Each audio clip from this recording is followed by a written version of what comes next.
Hi, I'm Selene. My mom slapped me so hard I saw stars.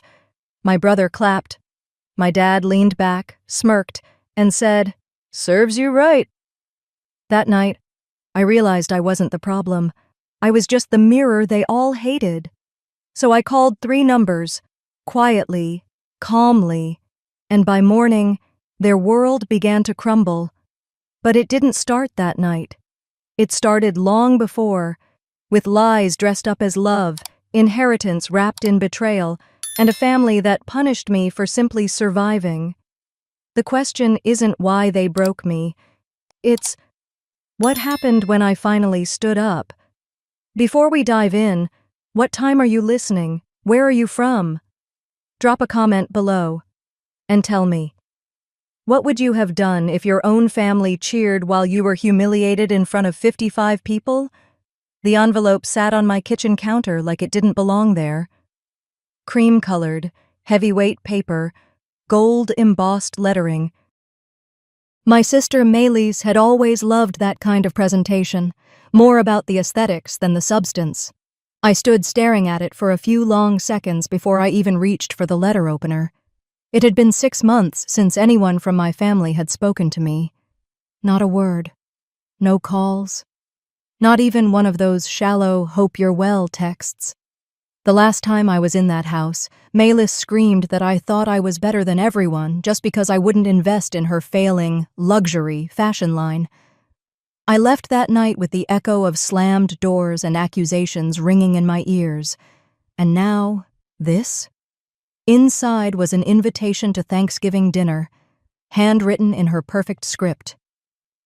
Dear Solène, we hope you'll join us for a special Thanksgiving gathering, 3 p.m., family home, love, Maylis. Love, huh? I let out a soft scoff. My hands didn't shake because of nerves. They trembled from everything that had built up in silence, things that had never been said, never been apologized for. I sat down at the edge of my worn kitchen chair, letter still open in my lap, and tried to decide what felt worse, staying away or going back. Part of me knew it could be a setup. I wouldn't be surprised if I walked in and found some passive-aggressive performance waiting. But another part of me, the part that used to curl into my mom's lap after bad dreams, that helped my dad tile the garage floor, that sewed Maylis's prom dress in 3 nights when her seamstress canceled, that part wondered, what if this meant something? Closure doesn't always come wrapped in kindness. My therapist said that once, and it stuck. I booked a train ticket that night. The 9:05 a.m. Northeast Regional, arriving just after noon in New Jersey. I chose a red vintage dress from my closet. My mother always said it made me look cheap, like a political wife trying too hard. I wore it anyway. With my hair in a soft twist and a coat I hadn't used since last winter, I felt strangely like I was preparing for battle. The ride felt longer than usual. Maybe it was the heavy gray sky outside, or the woman across from me sobbing quietly into a Starbucks napkin. I didn't ask. We all carry our reasons in silence. By the time I arrived, the neighborhood looked just as manicured as it always had. Lawns trimmed, identical cars in identical driveways. When I stepped up to the familiar white door, I noticed something that made my throat catch. The little wooden welcome sign above the porch. Maylis had replaced it. It used to read, "The Blanchards, all are welcome." Now it read, "Family first, always." The door swung open before I knocked. A man in a white shirt and black vest stood there, holding a tablet. "Name, please?" he asked with a neutral tone. "Solène," I said, voice flat. He tapped something, then motioned me in. No hug, no warm hand squeeze like Mom used to do. Just protocol. As I walked in, the scent of roasted turkey and rosemary drifted through the house. Familiar, almost comforting. Until I saw the seating chart taped to the side of the buffet cabinet. Maylis, head Logan, beside Mom, beside Dad, opposite guest, far left. Guest. No name, just guest. I swallowed down the heat rising in my chest and handed my coat to another staffer. Not a family member. No one looked up. No one said, "Oh, Solène, you made it." The first face I recognized was Melis's. She walked toward me like a stage actress about to make a grand entrance, arms outstretched, lips stretched in a perfect, polished smile. "Oh, look who showed up," she announced, loud enough for the room to turn and look. There was laughter. Light, tight, uncomfortable. Dad gave a quick nod from his armchair and didn't move, just sat there, legs crossed, glass in hand. Logan, my brother, walked right past me, said nothing, and grabbed a deviled egg off a tray. I made my way to the only empty chair, tucked behind the buffet table, farthest from the fireplace. I sat quietly, hands folded, and waited for the awkward to pass. But it never did. Conversations swirled around me like I wasn't even there. Small talk, jokes about Logan's promotion, someone's kid getting into Cornell. Not a single word directed at me. Dinner was served just before 4. The turkey looked perfect. The stuffing smelled exactly like it did when I was 15, sneaking bites off the stovetop when Mom wasn't looking. Plates clinked. Glasses lifted. Everyone seemed too rehearsed. As I reached for the cranberry sauce, I felt it before I saw it, every eye turning subtly toward the head of the table. My mother stood, her chair creaking beneath her as she rose. She tapped her fork once against the rim of her wine glass. Clink. Twice. Clink. Clink. Then she looked at me. Not past me, not near me. At me. Her eyes sharp, narrowed, like she was about to deliver a verdict. And I knew this wasn't just a toast. The sound of her fork tapping the glass still rang in my ears when she smiled that hostess smile, the kind that stretched but never softened. "Everyone," my mother began, standing tall at the head of the table. "Before we dive into dessert, I want to say a few words." The room hushed. Even the clinking of silverware stopped. 50-some people turned toward her, wine glasses in hand.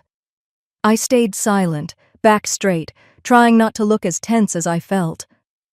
"I look around this room," she continued, sweeping her hand like a performer, "and I see loyalty, I see tradition, and I see family who understands that respect must be earned, never assumed." My stomach tightened.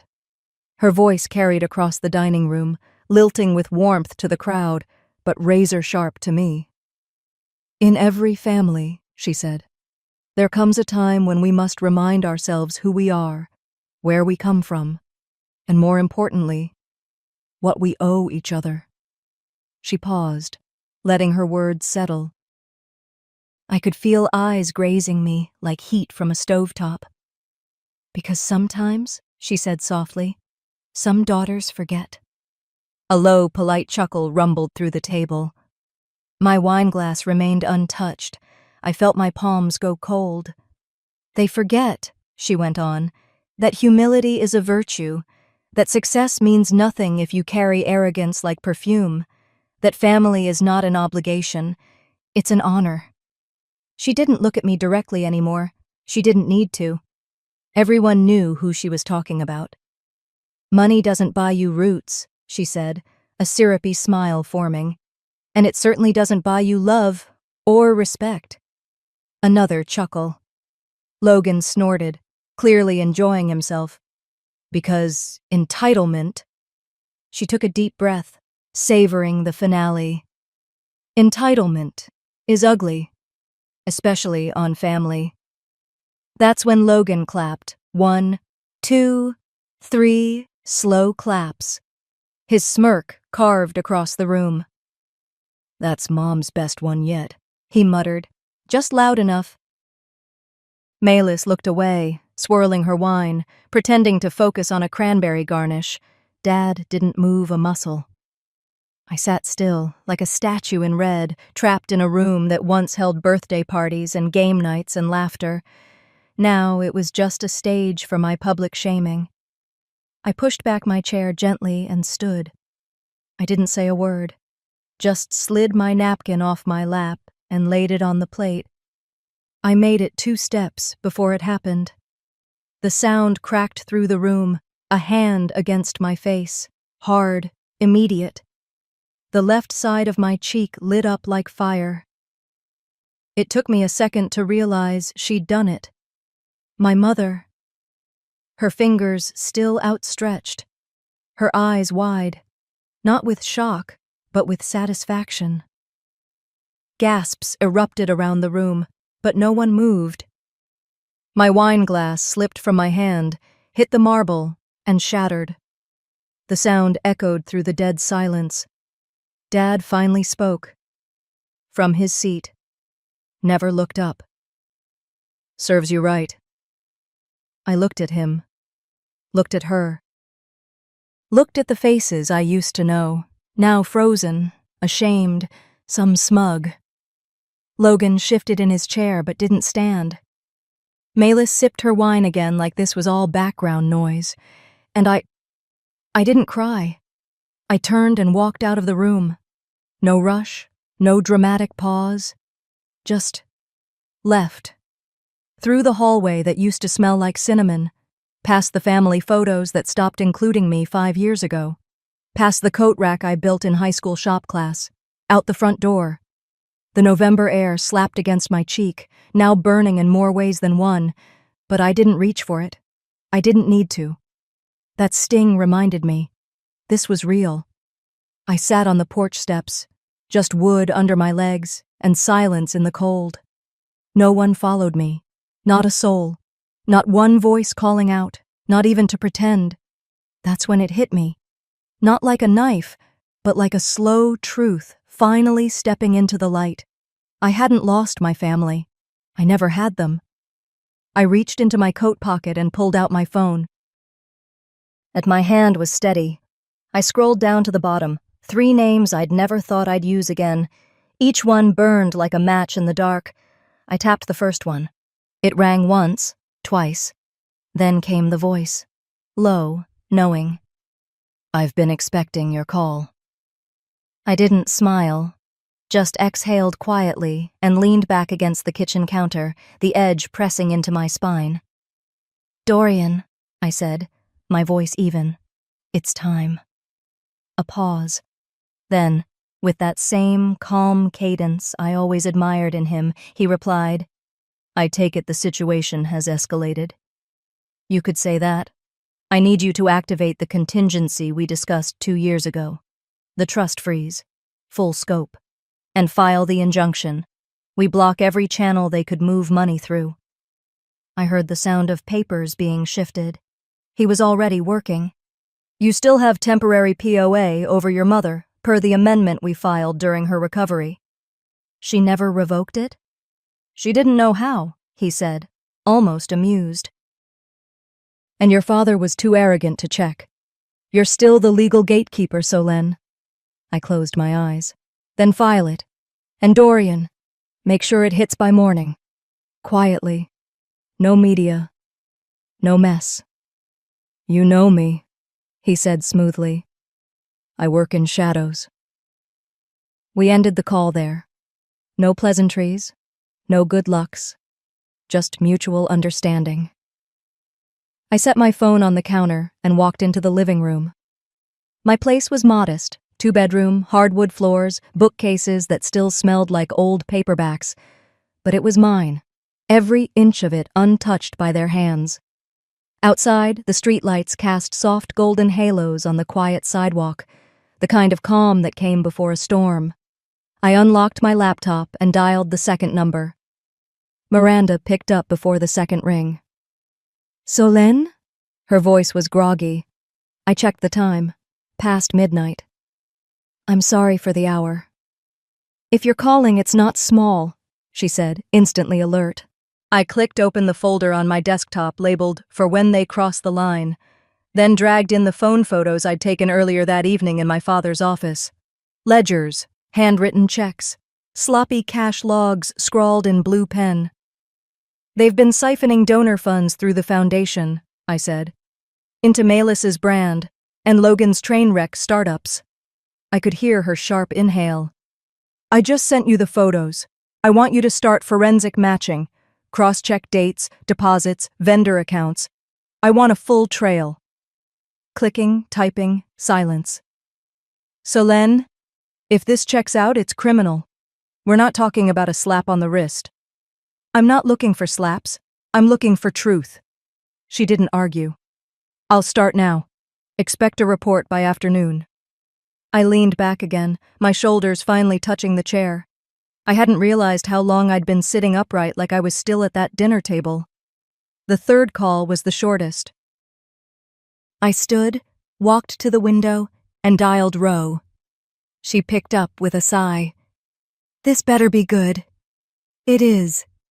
I gave her the Foundation's EIN, no context, just numbers, then dropped the Dropbox link I'd preloaded months ago, containing backups, scans, flagged expenses, even security logs from my parents' office network. She didn't ask questions, just said, "You'll get a subpoena confirmation within 48 hours." That was all. No good night, no thanks. I stayed at the window after the call. The glow of the city beyond Princeton was faint, quiet. My own reflection stared back at me, older than I remembered, tired, but not broken. I made tea. It was almost muscle memory now. Chamomile, a drop of honey, the blue mug with a chipped handle I refused to replace. While the kettle hissed, my mind wandered back, 2 years ago. The house still smelled like antiseptic and roses from the get well bouquets. My mother had been in recovery after a rough abdominal surgery, and I had flown back from Boston to take care of her. My father had barely been home. Logan was in Vegas.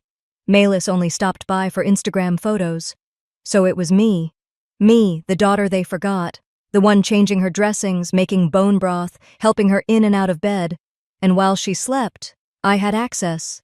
Passwords, filing cabinets, signature stamps. At the time, I didn't think I'd ever use it. I just archived it, like someone taping up emergency glass behind a wall. Just in case. They never even noticed. Now the kettle clicked off. I poured the tea, sat at the small table by the bookshelf, and watched the steam curl upward like a dancer with no audience. I didn't feel rage, not anymore. That was the old me. Rage was loud. Rage was messy. This was something else. They wanted a scapegoat, someone to humiliate, someone to point at and say, "See? This is what happens when you step out of line." They wanted the silent daughter to stay silent. Well, I would be. But now, silence would be my weapon. I took one last sip, closed the laptop, and whispered to the empty room. Now we wait. 27 hours later, the family's accounts were frozen, and the calls began pouring in. I was in my kitchen, stirring a small pot of oatmeal, when the first one came in. The screen lit up with Dad in bold letters. I let it ring, once, twice, then answered. "There's a problem with the trust," he said, skipping even a hello. "The quarterly transfer didn't go through. I called the bank. They said it's been flagged. Can you check?" His voice wasn't panicked, yet. Just impatient, like a man accustomed to things working the way he expects. I didn't answer right away. I spooned the oatmeal into a bowl, added a pinch of cinnamon, and walked to the table before replying. "No." There was a beat of silence. "What do you mean, no?" "I mean," I said calmly, "I'm not going to check. You'll have to figure it out another way. You have power of attorney, and I'm using it." I hung up. The second call came before I'd even taken a bite. Logan. Voicemail. Then another. And another. By the fourth one, my phone buzzed so hard it rattled against the wooden tabletop. I didn't listen right away. I finished eating first. Then I poured myself some coffee, sat back, and finally pressed play. "You think you're clever?" he growled, voice half choked with rage. You think cutting off the money makes you powerful? We made you, Solène. We fed you. We gave you everything. Next message. This is what you wanted, isn't it? You always wanted to destroy us. Well, now you have. Are you proud? Then silence for maybe 2 hours. I spent that time reviewing some invoices Miranda had flagged, dates that aligned a little too neatly with Melis's sponsorship fund. It was always labeled under event outreach. Right? Outreach to the florist, the venue, and a champagne tasting in Montauk. At 11:23 a.m., Melis called. The ringtone barely rang once before I hit mute. I watched her name fade into missed call, then a voicemail. She sounded breathless. Not the spoiled defiance I was used to. This was full-blown panic. They said the payment didn't go through. The venue called me, Solène. Me. Not Dad. Not Mom. Me. You knew how important this was. You knew how long I've planned this. In the background, I could hear a man's voice shouting something. Probably Chase, her fiancé. He didn't sound thrilled. I waited. She kept going. Do you even care what this does to me? Or are you just cruel? I didn't respond. I just typed one line into our old family group chat. The trust was never yours to spend. Seen. No reply. By early afternoon, Miranda texted, confirmed. The venue, florist, catering deposits, all from the foundation's secondary account. Frozen. So de Xuan. Not long after, Ro chimed in, vendors are backing out. Words spreading. One of them posted in the Hudson Valley Wedding Planner Forum. I leaned back in my chair and looked at the small watercolor above my desk. A girl walking into a forest. No path, just snow and space and silence. There was a kind of satisfaction settling over me. Not revenge, just clarity. Then came the call. Mom. Her name flashed on screen like a thunderclap. I stood up, poured water into the kettle just to keep my hands busy, and answered. Her voice was cold, controlled. You humiliated me. I didn't flinch. No, I said softly. You did that all by yourself. You ruined your sister's wedding. No, I repeated. You allowed her to steal from a charitable trust, and now the system did what it's meant to do. I didn't hack anything. I didn't break laws. I just let truth catch up. She went quiet, but not because she understood. You were always difficult, Solène. So correct, so obsessed with doing things the hard way. You just don't understand family. Maybe not your kind, I replied. I ended the call. This time, I didn't even feel my heart race. The day slipped toward evening. I worked quietly, folded laundry, lit a small vanilla candle. Outside, the first snowflakes began falling. Soft, slow, like someone above had taken pity and was tucking the world under a blanket. I stood by the window, mug in hand, and watched. For a second, I saw myself. 12 years old, sitting in the back seat of Dad's car while Melis tried on pageant dresses. Logan had made fun of my shoes. I had bought them with my own allowance. You could try being less weird, he had said. Dad didn't even glance up from his phone. And me, I laughed. Like it was funny, like if I agreed with them just enough, I'd belong. That girl was gone. This woman didn't need their approval. She didn't need an invitation to a wedding paid for with stolen funds. My thoughts were interrupted by another call.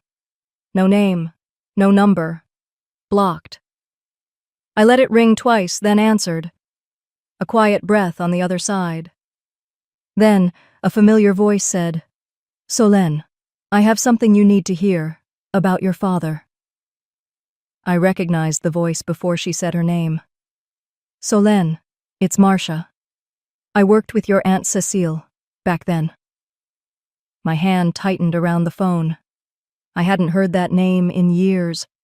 Aunt Cecile had died under what they'd called natural causes a decade ago. The only one who ever stood up to my father and quietly vanished from every family photo and conversation after her funeral. "I kept something," Marcia said. "She asked me to. I think it's time you heard it." She didn't give more over the phone, only told me to meet her at the Newark County Records Building, 4th floor, back archive room, at 4:30 sharp. I left the house without finishing my tea. The drive was gray. Wet roads, moody clouds, just enough drizzle to make the world feel quiet and suspicious. The kind of weather that makes your windshield wipers squeak like a lie being scrubbed clean. The Records Building was nearly empty that time of day. The 4th floor smelled like old paper and ghosted bureaucracy. I found the archive room, door slightly ajar, and there she was. Marcia looked smaller than I remembered. Thinner. Her gray hair pulled into a tight knot. Her eyes flicked up and softened. "You came," she said, almost surprised. "You sounded serious." She nodded and walked to a filing cabinet, opened a hidden panel behind it, and pulled out a small manila envelope. "This was Cecile's insurance," she whispered. "In case something ever happened to her, or in case they tried to erase her." Inside was a thumb drive, plain, no label, no markings. She pressed it into my hand like it was burning. "Keep it off Wi-Fi, trust me." I stared at her. "What's on it?" Marcia didn't answer right away. Then she said, "Proof of who your father really was." By the time I got home, it was nearly 7. I turned off my phone, closed the blinds, and sat down at the kitchen counter with my old laptop. No internet, no Bluetooth, just the bare machine and the drive. I hesitated before plugging it in. The file was labeled 2011-04-19 Cecile Audio. I hit play. At first, just static. Then footsteps. A woman's voice, Cecile's, muttering something about the recorder. And then, my father's voice. "So here's the plan. We call it a family trust. Make it look clean. The girls' names go on the docs. That'll keep it above board." Another voice, my mother's. Smooth, calculated. "And the IRS? They'll be sniffing soon. You saw the audit timeline." Dad again. "We push the real assets through the construction shell, then tuck the money under the new trust. Only Logan gets the codes. We don't need the girls digging." A pause. Then a chuckle. "Solène won't even notice. She's too busy being noble. She won't ask questions." I stopped the playback. My breath caught like I'd swallowed glass. They hadn't just excluded me. They'd used me. My name, my identity, my silence. I wasn't the overlooked daughter. I was the decoy. I let the file play again, this time all the way through. They spoke about forged documents, moving funds in chunks just under reportable limits, creating dummy invoices. My mother said something about a retirement home in Geneva. My father laughed, said he'd bury the paperwork in plain sight. I sat there long after the file ended, staring at nothing. All these years I thought I was just invisible. But no, visibility was never the issue. They saw me clearly, saw exactly what they could get away with using me for. Eventually, I pulled out my folder with copies of the trust. The signatures. My name was there. Twice. Except, I'd never signed. I checked the notary stamp. Dated 2011. An old name I didn't recognize. I called Dorian, my lawyer, and told him everything. He whistled low. "Forgery, misappropriation of funds, wire fraud. This is enough to open a criminal investigation." "And the notary?" "Retired, in Florida. But if we can show a pattern, I want this exposed." He didn't try to slow me down, just said, "I'll get the paperwork started." After the call, I sat back and tried to breathe. The room was dark, except for the small light above the stove. I found myself staring at the bookshelf across the room. One of the spines caught my eye. A photo album. My 12th birthday. We were in the old house then. The one with the attic no one wanted to clean. That's where Cecile used to hide her journals. I remembered climbing up there once, trying to find a present she'd hidden. That's when I heard Dad yell, not at me, but at Cecile. "You cross me again, and I'll make sure you regret ever being part of this family." And Cecile? She didn't cry. She didn't yell back. She just said, "Solen's going to see it all one day. And when she does, don't expect mercy." I hadn't understood it then, but I did now. Later that night, I dug deeper into the paperwork, cross-referenced dates, noticed a sudden change in the trust's language after 2011. Everything pointed to concealment, a wall of financial fog. But the line that kept echoing? "Only Logan gets the codes." They'd locked me out from the start, and worse, they counted on me not fighting back. It wasn't just betrayal, it was strategy. A few minutes before midnight, I forwarded the audio file to 3 people. Dorian, an IRS contact I knew from a nonprofit audit last year, and Malis. She'd been screaming about her wedding collapsing. She wanted to know why. Now she'd know. 5 minutes later, a text blinked onto my screen, from Malis. Just 3 words. "What the hell?" I hadn't even set the laptop down when the doorbell rang. Not a light, polite press. It was fast, impatient, a jarring sound against the quiet thrum of my thoughts. I walked to the door, still gripping the edge of the kitchen counter, my fingertips cold. Through the peephole, I saw her. Malis. Still in that stiff navy blazer she'd worn at the last board meeting. Hair up, but frayed. Mascara smudged at the corners of her eyes, her knuckles white from clenching her phone. I opened the door without a word. She didn't wait to be asked in. Just stepped across the threshold and held out her phone. "Was that real?" I didn't answer right away. I didn't need to. I only nodded. Malis dropped her arm slowly, like it had been holding something heavier than it looked. She leaned back against the wall near the coat rack, her breath shaky. "They told me you left because you were selfish," she whispered. "Said you didn't want to be part of the family, that you thought you were better than us." I closed the door behind her. "No," I said quietly. "I left because I knew something was wrong. I just didn't have proof. Until now." She didn't speak, just stood there, eyes darting around my small kitchen, like she couldn't quite believe where she was, like she'd stepped into a world she'd always avoided. "I didn't know," she said finally, voice cracking. "I mean, I knew things didn't add up, but I thought I was imagining it." I motioned toward the dining table. She sat stiffly, like the chair might collapse under the weight of the past. We sat in silence for a few moments, her elbows resting on the table, palms over her face. "They always told me," she began, not looking up, "that you were different. Mom told me when I was 14, Solen isn't like us. She's adopted in spirit. Don't ever trust her with real things." I didn't even know what that meant then. My heart clenched, but I kept my face still. "That's why you stopped telling me anything." She looked up, her face flushed. "I thought I was protecting the family. They made it sound like you were dangerous, disloyal.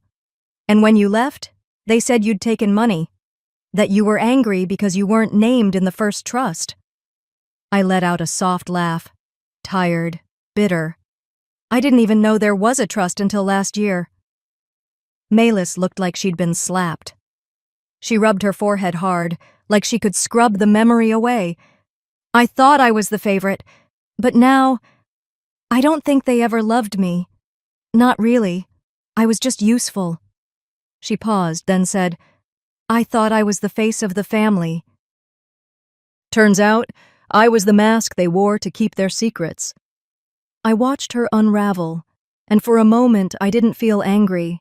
I just felt Sad. For both of us. You still have a choice, I said quietly. You can keep pretending none of this happened, or you can help me bring it all to light. Awesome, she looked at me, eyes glassy. How? I need you to sign an affidavit that you heard them talk about the trust, especially what Dad said, that you knew the version I received wasn't what was signed. We'll file it with the investigation. Melis hesitated. That would make me part of it. I'd be exposed. I nodded. But you'll also be free. She looked down at her phone. Her fingers hovered over it for a moment, then slowly set it face down on the table. I'm done protecting monsters, she said. Whatever you need, I'll sign it. I exhaled slowly. My shoulders had been tensed so long I hadn't even realized it. We didn't say anything else for a while. Just sat there, like two women waking from the same bad dream. Eventually, I got up to pour us both a glass of water. When I set hers down, she was staring off toward the bookshelf. I followed her gaze. You remember the attic? She asked. I blinked. At the Tenafly house? Yeah, when we were kids. You had that stuffed fox.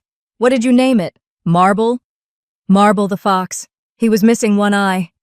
She smiled faintly. You used to bring him up there with snacks, and I'd sneak in with a flashlight. We made a whole secret sister club. You remember? I do, I said. You made me promise you'd never marry anyone unless he passed our code test. She laughed, but it cracked halfway through. And I promised I'd always have your back. She looked down again. I guess I broke that. I didn't say anything. I just reached across the table and rested my hand near hers. She didn't pull away. The moment passed, quiet and fragile. Then her phone buzzed, vibrating against the wood. She picked it up and froze. What is it? I asked. She looked up slowly. You might want to sit down. I didn't move. Dad just filed an emergency motion in court, she said. He's trying to block access to the trust. Says you're a security threat to the estate. I stood up. Not fast, not dramatic. But deliberate. My mind didn't race, but my hands, they curled into fists, not in fear, in readiness. It was time for the hearing. We arrived at the courthouse just before noon. A quiet drizzle had started, nothing dramatic, just enough to make the sidewalks gleam and the world feel slightly colder than it was. I stepped out of the car, briefcase in hand, and followed my attorney through the side entrance reserved for scheduled hearings. No reporters. Not yet. The marble floors of Bergen County Courthouse were polished to a near-mirror shine. The halls echoed faintly with footsteps and the muted murmur of legal staff moving between rooms. Inside courtroom B, the temperature felt artificially cool, like the air had been stripped of any warmth. Fitting, considering who was sitting across from me. My father wore a charcoal gray suit, darker than usual, with a red tie so perfectly knotted it looked like a warning. My mother sat beside him in cream and pearls, stiff-backed and unmoving. She didn't look at me. Logan sat on the other side, arms folded, jaw clenched like it was wired shut. Their lawyer, a man named Carlton Merritt, adjusted his silver cufflinks and gave me a long, polished smile that didn't reach his eyes. We took our seats. The judge, a stern woman in her early 60s named Justice Wilford, entered, robes brushing the polished floor. This is an emergency motion filed by Mr. Alan Devereaux to reverse the court-ordered freeze on the Devereaux Family Trust, she said, voice clipped and clear. All parties present? Carlton stood. Yes, Your Honor, and with your permission, I'd like to begin. Proceed. He adjusted his tie and stepped forward, hands folded at his waist. Your Honor, the court has been led astray by a series of emotionally charged claims made by Mrs. Solène Devereaux, who, while intelligent, has a documented history of emotional instability stemming from a traumatic adolescence. This recent action, Freezing the family's trust was not only impulsive, but retaliatory. She's acting from a place of vengeance, not justice. I felt my attorney, Mrs. Bristow, shift beside me, calmly, unshaken. Carlton continued. The trust, Your Honor, has provided for multiple generations of Devereaux. To paralyze it based on a single heir's accusations without full evidence or due process risks severe financial harm. We request the immediate lifting of the freeze and reinstatement of Mr. Devereaux as sole trustee. He stepped back, smug and composed. Justice Wilford turned to us. Ms. Bristow, your response? She stood. Yes, Your Honor. Ms. Devereaux would like to speak directly to the court. The judge nodded. I rose slowly, aware of the silence, the way even the court reporter paused just slightly as I took the stand. My heels clicked softly on the tile, a steady rhythm. I was sworn in, sat down, and looked directly at the judge. When I froze the trust, it wasn't because I was angry, I said. It was because I finally had proof. I paused. Let the words settle. For years, I questioned why documents didn't match, why my name was left off key financial decisions despite promises, why my father's signatures kept appearing. And mine did too, even when I'd never signed anything. I suspected fraud. But I didn't act, because suspicion isn't proof. I looked at Carlton, then at my father. Now I have more than suspicion. Ms. Bristow walked to the front and handed a thick file to the clerk. Your Honor, she said, we're submitting 2 key pieces of evidence. First, a set of trust documents bearing Mrs. Devereaux's forged signature compared to notarized samples from prior filings. Second, an audio file. In this recording, Mr. Devereaux is heard explicitly discussing financial misrepresentation, including concealing funds under his daughter's names to bypass IRS scrutiny. Judge raised an eyebrow. You have the audio? We do. It was obtained legally through a wiretapped phone call with a witness who has since submitted an affidavit. Justice Wilford leaned slightly forward. Play it. The courtroom went still. A tech assistant rolled in a small speaker and pressed play. There it was, my father's voice, clear and unhurried. We'll move the rest under Melis's name. She doesn't ask questions. Solen's too nosy. We'll tell her she's not part of the succession. Make it about her attitude. Keep her out. If the IRS looks, we're clean on paper. Logan's voice chimed in faintly, laughing. You're ruthless. And then my father again, chuckling. No, I'm careful. No one breathed. The courtroom held its breath like a single body. Even Carlton's fake composure cracked. He blinked, his jaw shifting tight. My mother stared at the floor. Logan leaned back, pale. The judge looked straight at my father. Mr. Devereaux. Is that your voice? My father hesitated. That could have been yes or no. Yes. But, she cut him off. That's sufficient. The room remained silent except for the sound of the judge scribbling a note. Justice Wilford turned to the clerk. Motion denied. The freeze on the Devereaux family trust remains in full effect. Furthermore, I'm referring this matter for immediate review by federal authorities under suspicion of financial fraud and perjury. Mr. Devereaux, Ms. Devereaux Sloan, and Mr. Logan Devereaux are to provide full disclosure within 7 business days. Carlton tried to stand, but the judge raised her hand. This isn't a negotiation. Court adjourned. The gavel struck like a gunshot. I stood, gathering my coat, keeping my movements steady. Behind me, I heard my father rise, abrupt, angry. I was halfway to the hallway when his voice came sharp and low behind me. You think you've won? I stopped, turned, looked him straight in the eye. No, I said. I think I've begun. He said nothing. His mouth opened, then shut, His fists clenched at his sides, but there was nothing left to say. Not in that room, not today. Outside, the rain had stopped. The clouds hadn't cleared yet, but there was a lightness in the air that hadn't been there before. The kind that comes just before the storm breaks for good. I didn't say another word. I just walked. The first knock came 2 days later, at exactly 7:36 in the morning. The sun had barely lifted above the line of trees in Tenafly, the sky a dull gray like it hadn't decided if the day deserved light or not. From inside the Devereaux estate, it must have seemed like just another Thursday, calm, silent, insulated from the consequences that had been knocking long before this morning. Then came the second knock, firmer, and then the doorbell, held down long enough to signal this wasn't some neighbor returning a misdelivered package. Logan was the first to reach the front door.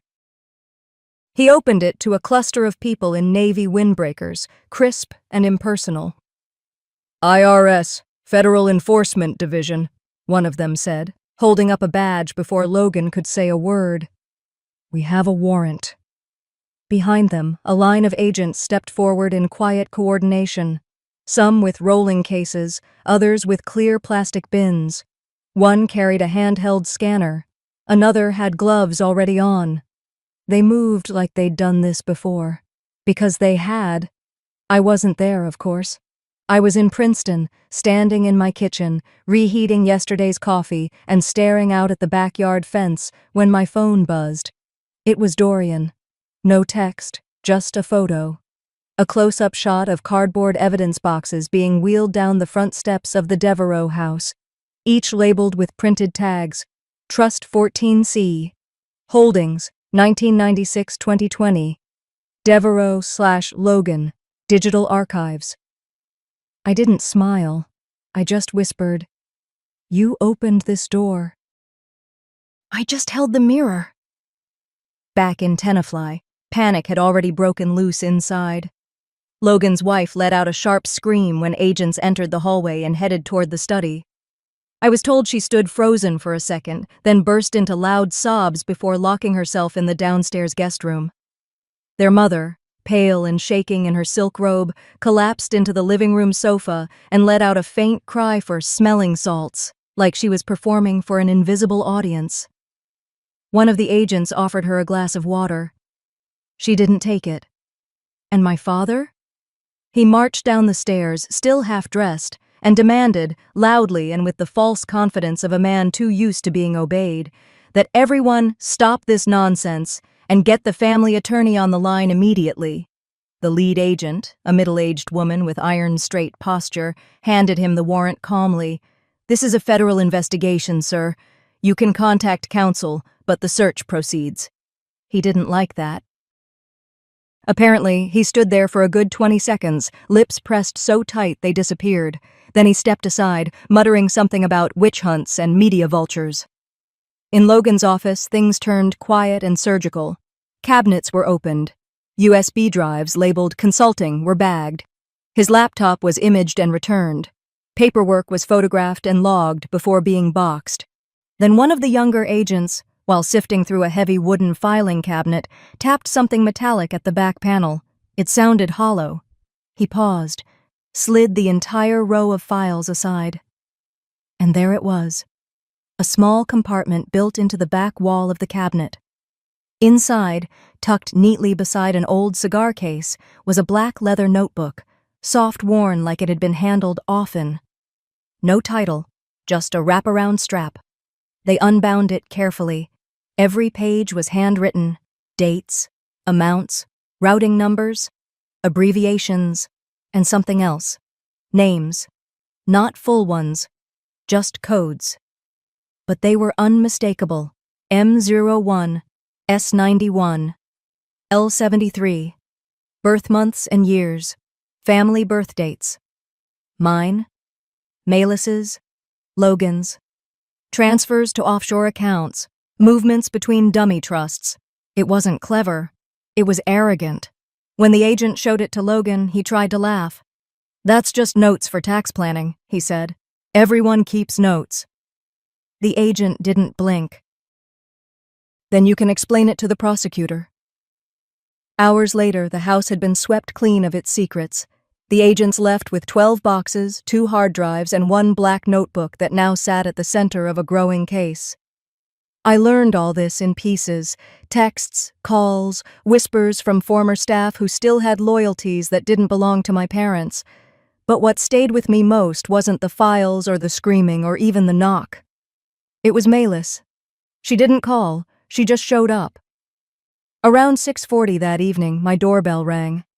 When I opened it, she was standing there in jeans and a navy sweater, holding a ceramic casserole dish in her hands. The kind you bake for someone when there's been a death. Or a confession. She looked tired. But there was something else, too.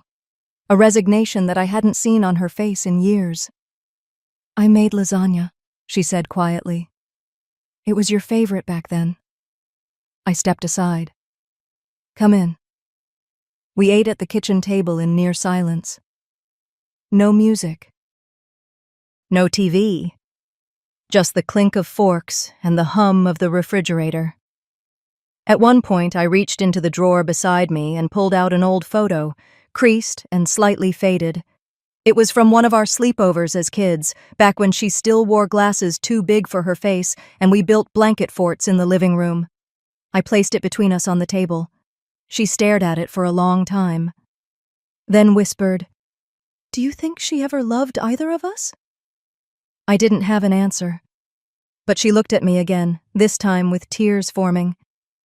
I asked her that, today. I leaned back, listening. "She slapped me," Malis said, voice flat, just like she used to. "And you?" I didn't move. I just turned around and left. We finished the lasagna. No leftovers. She stayed until almost 9. Then she stood, thanked me, and left without asking for anything.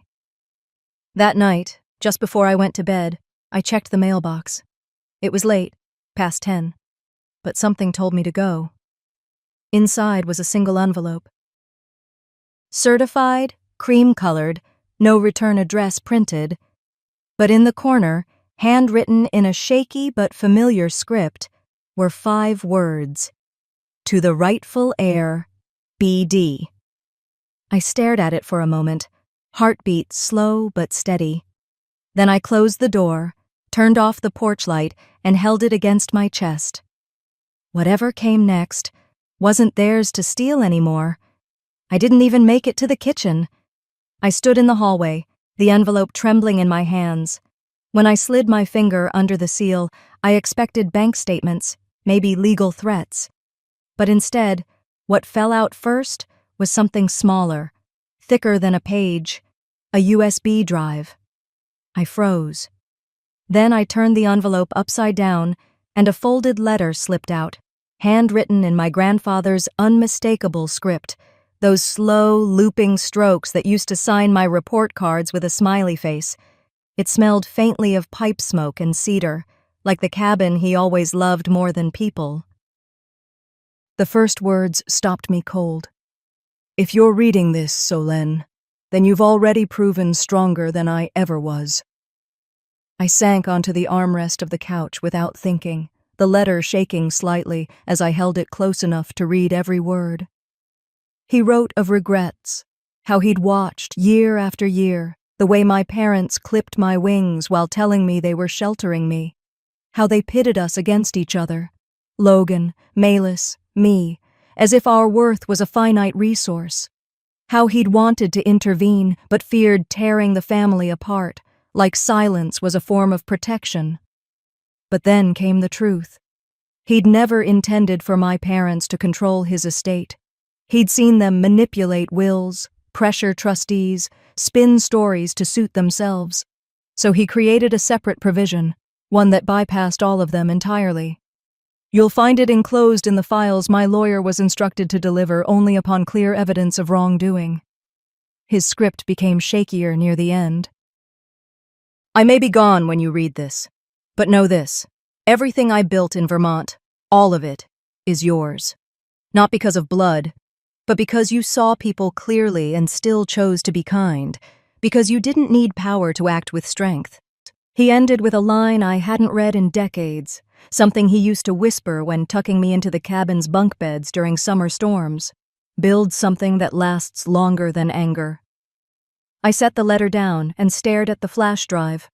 My fingers hesitated over the laptop, but I clicked it in. The screen stayed black for a second. Then, he appeared. My grandfather, in a worn wool cardigan, seated in front of the Vermont fireplace. A small clock behind him read 2016.